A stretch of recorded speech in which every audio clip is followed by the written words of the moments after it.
Now at 10, this is Fox 61, Connecticut's news station. Bus routes, doing crazy runs, but, the way it's been is out of control. It's really out of control. Concerns are rising in New Britain after several students were dropped off miles away from their homes.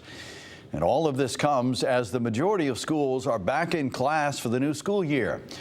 Thanks for joining us for the Fox 61 News at 10. I'm Brent Harden. Back to school means back to routine for many families, but in New Britain, that routine is off to a rough start this year. Fox 61's Kay Pattyfoot joins us live from New Britain tonight.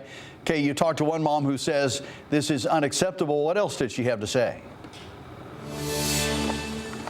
That mom said that the buses after school are chaotic. She said it's scary not knowing where her son is at times. Every single day since the first day of school, he's been getting dropped off, I'm going to say at least 45 minutes to an hour late than what he normally supposed to get dropped off. Rose Fajardo's sister watches her son after school. She says when he's late, that worries her. I start panicking. I start calling my sister, make sure you're out there. Make sure that you get him. He doesn't have a phone or anything like that. He's only 10 years old. My son is autistic. So he knows that he has to come here. But, I can imagine what he will feel like, being at the school waiting to get picked up. And because he's just 10 years old, he doesn't have a phone to call her. Just recently, he asked me for a phone, which I think I'm going to be getting for him. But the fact that I don't know his location is really nerve-wracking. Last year, she says this was not the case. She says the district had an app where you could follow the bus route as a single working mother. She says it was helpful. It was much easier when I used to keep track of this app because I can see how far the bus is, and it was a time frame where I had enough time to get ready, and I would tell my son, the bus is on its way. This issue didn't just affect Hopkins. This is something district-wide. New Britain Superintendent Tony Gasper says there are now additional staff members to provide updates to families when buses are late. In a statement to Fox 61, New Britain Board of Education Chair Barbara Marino says, quote, "While we appreciate the diligent efforts of Dr. Gasper and his team to mitigate these failures, the responsibility rests squarely with First Student. The board expects immediate corrective action and will hold First Student fully accountable under the terms of its contract until these issues are resolved once and for all." The bus company First Student says it has taken steps to resolve this issue. The company has brought in drivers from out of state and are using additional vehicles from other locations.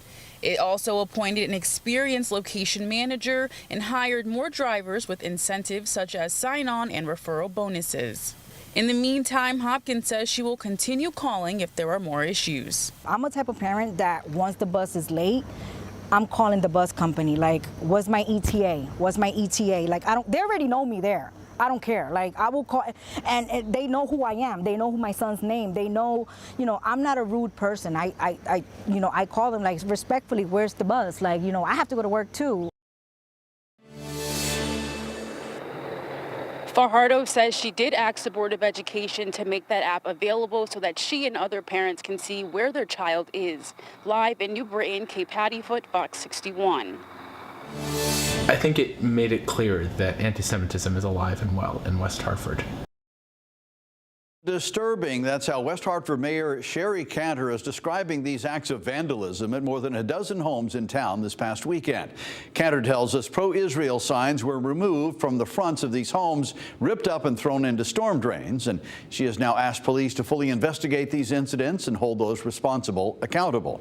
Fox 61's Annette Montgomery has more from the neighborhood where it happened, with why homeowners say they want serious consequences. Several questions remain. Who did this? Is it the act of one or multiple people? And will they be back if more signs are put up? But one thing neighbors in West Hartford aren't questioning, the reason they believe their signs were destroyed. This We Stand With Israel sign may have a few scrapes and marks. So I heard from a few other people who are next street over that they had seen their signs had been jammed into the storm drains, and I thought maybe that's what happened to mine. But that's because Ari Schaefer went to great lengths to make sure it could stand in his yard. So I just kind of walked right over there, a few houses down, the storm drain, looked in, and sure enough, the sign right over here, the "We Stand with Israel" sign, was stuck down there. There's like a narrow gap, and I grabbed some garden shears that were like curved and bent and narrow enough that I kind of stuck in there, pulled them up, and twisted my hand just enough to get the yard sign. It's a sight he never thought he would see. In West Hartford, it's a beautiful town. It's a safe town. It's a comfortable town. But it's a sight that he says is making one thing clear. Until this point, I thought it was a town safe from anti-Semitism. And it brought home to all of us that as nice and safe as West Hartford is, anti-Semitism is a problem here as well. A problem Mayor Sherry Cantor says the town will not stand for. In this statement to Fox 61, she says in part, this kind of targeted action has no place in our community and is contrary to the values of respect, tolerance, and inclusion that define us. A statement Schaefer not only stands behind, but says his signs are proof of. There was no question in my mind that the signs were going to go back up. They can take our signs and destroy our property, but then it can't destroy our spirit. West Hartford police are still investigating and looking for any clues as to who may have done this. If you have any information, please contact them. In West Hartford, Annette Montgomery, Fox 61. All right, 2 people have been identified after a deadly crash in New Haven over the weekend. Police say 40-year-old Nikki Perez and 37-year-old Lamaris Walker died after a car slammed into a tree on El Tigraso Boulevard and caught fire. The crash happened around 3 a.m. Sunday. Investigators are still working to determine what led up to that accident. The federal court has dismissed a civil rights lawsuit filed by State Representative Miriam Khan against the city of Hartford and its police department. Khan claimed officers failed to respond properly when she was assaulted outside a prayer service in 2023. She alleged the response was part of a broader pattern of discrimination against Muslim women and women of color. But U.S. District Judge Sarah Russell ruled her claims lacked enough detail to move forward. Khan now has 30 days to file an amended suit. Her attacker, Andre Desmond, has since pleaded guilty to multiple felony charges. A civil lawsuit has been filed against the Archdiocese of Hartford. It accuses the late New Haven priest, Reverend Howard Nash, of sexually assaulting an 8-year-old boy at gunpoint during a 1988 ski trip in Vermont. The complaint claims the Archdiocese knew of Nash's abusive behavior but failed to act and allowed him continued access to minors. Nash died in 2001. Well, a state vehicle was stolen in New Britain and later crashed into a state police cruiser during the search. Troopers say the vehicle was taken from the DCF office around 2:30 p.m. It was later found abandoned. A suspect was arrested with help from New Britain police. No injuries were reported, and the suspect's identity has not been released. Well, the Connecticut State Capitol Police Department today announced the passing of K-9 Cutter. Cutter was a loyal K-9 partner who served more than a decade. The department called Cutter a guardian of the Capitol and a beloved member of their family, and say they will remember his dedication and gentle presence. The leadership change is underway at the North Haven Police Department. Deputy Chief Andrew Stavridis has been appointed the town's new chief of police, while Captain Joseph Wozniak will step into the role of deputy chief. The decision came after a unanimous vote by the Board of Police Commissioners. Chief Kevin Glenn is retiring after more than 20 years of service. A public swearing-in ceremony is set for September 8th. Well, new numbers from Connecticut's latest climate report show some encouraging progress. In 2023, emissions from transportation and buildings, the state's 2 biggest climate polluters, actually went down. That's despite more people driving, but thanks to cleaner, more efficient vehicles and a milder winter. Overall emissions are still rising slightly, but remain below pre-pandemic levels. Officials say more action is needed to hit Connecticut's aggressive climate goals, especially as federal rules may be rolled back. Rachel joining me now to chat about our next story. All eyes are glued, Rachel, to the lottery tickets all across the country to see if anybody has won that huge jackpot. The Powerball, now the 4th largest jackpot in the game's history at $1.4 billion. which is a nice chunk of change. Seriously. We ran the numbers. Connecticut spends a lot of money on lottery tickets. According to Lending Tree, we spend the 6th most in the country per capita. And some of that money goes to the state's general fund to provide money for education, public health and safety, libraries. Last year, lottery sales added $387 million to the general fund, and we're known for winning big, too. In 2024, the Connecticut Lottery says players won more than $1 billion in prizes overall. So let's get a sense of perspective how big this Powerball prize is. The jackpot, as we said, an estimated $1.4 billion.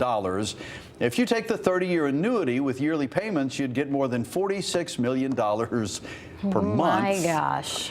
Take out the 37% in federal taxes and you'd take home more than $29 million. Now, if you choose the cash option, before taxes, you'd snag more than $634 million. That's the lump sum we talk about. After taxes, that would be around $400 million, which is a lot less than $1.4 billion. But still quite a bit of money. I'll take that. Yeah. So the question is, what does that look like by Connecticut standards? So with that $643 million, that's almost, drumroll please, 380 million pizza slices, give or take. And we didn't get stingy. These are Pepe's mediums, okay? More than 160 million oysters. Or if you're looking at Connecticut Sun tickets, those range in prices and could be more than 53 million tickets if you're in the cheap seats, or if you're a big spender, more than 1 million courtside seats. So good luck cashing out all at once, though, because Mohegan Sun couldn't even hold that many, only about 10,000 at a time. You could also decide on spending it on different things, not all in the same. And I think you should, actually, than those things we just mentioned. I was going to say I could eat for a month on 380 million pizza slices. That's a lot. That would be a challenge that I would love to accept. I don't know. I might be looking at how much of the Boston Celtics I could buy with $600 million. Seriously. And I still think you got to consider the annuity. At these numbers, you got to consider the annuity. Everybody says, no, you take the lump sum. I think you got to consider the annuity. I like that idea. You just have to stay alive for it, right? Yeah, well, yeah, that's right. Yeah. That's so it's that's a reason to live. It's $46 million a month. You're not going to worry much about what happens after that. All right. So the Powerball drawing is coming up at 11 p.m., and we'll bring you those numbers once they come in. And of course, we want to talk a little bit about the weather as we move forward. We are sunny for one more day. We do have a couple chances for rain in the forecast, though, but we need it. We'll explain coming up.